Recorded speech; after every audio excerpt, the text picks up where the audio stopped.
నేను ప్రతి సంవత్సరం వరలక్ష్మి వ్రతం పూజ అయితే చేసుకుంటాను. ఈ సంవత్సరం కూడా క్వార్టర్స్లోనే చేసుకున్నాను. మేము ఎక్కువగా నార్త్ సైడే తిరుగుతుంటాం కాబట్టి సామాన్ అంతగా సరిగా దొరకవు. పూలు కూడా సరిగా దొరకలేదు పూజకైతే. ఉన్న వాటితోనే తృప్తిగా చేసుకున్నాను. ఇంటి దగ్గర ఉంటే గ్రాండ్గా చేసుకుంటాము, కానీ అక్కడ మా వారు ఉండరు కాబట్టి వెల్త్గానే ఉంటుంది. ఎంత గ్రాండ్గా చేసుకున్నా పూజ నాకు తెలిసిన విధంగానే చేసుకుంటాను.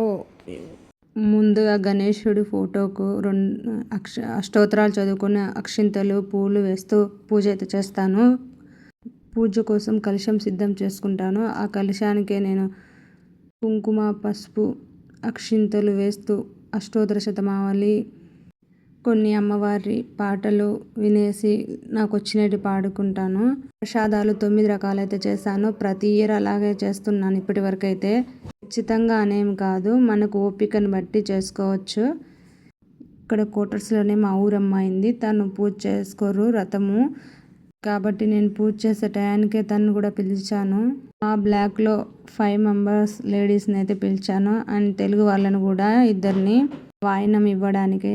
క్వార్టర్స్ అన్ని రాష్ట్రాల లేడీస్ అయితే ఉంటారు. ఈ సిస్టర్ అయితే మహారాష్ట్ర వాళ్ళ సైడ్ అయితే ఇట్లా వాళ్ళు ప్రసాదం తీసుకున్న తర్వాత ఆశీర్వాదం తీసుకుంటారంట. నాకు తెలియదు, ఆవిడ పట్టుకోమంటే పట్టుకున్నాను. తర్వాత ఆశీర్వాదం తను తీసుకుంటుంది. కాదండి నేను తీసుకోవాలి అని చెప్పేసి తర్వాత మళ్ళీ అక్షింతలు ఇస్తున్నాను వాళ్ళకి.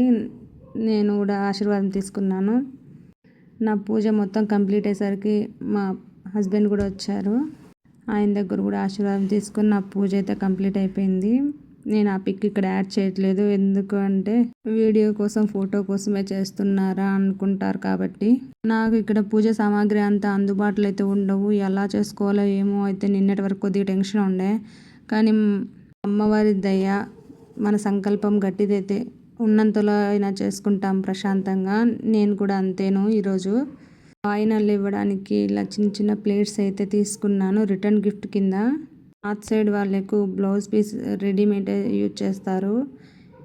బ్లౌజ్ పీస్ అనేసి వాళ్ళకి రిటర్న్ గిఫ్ట్ ఇచ్చాను.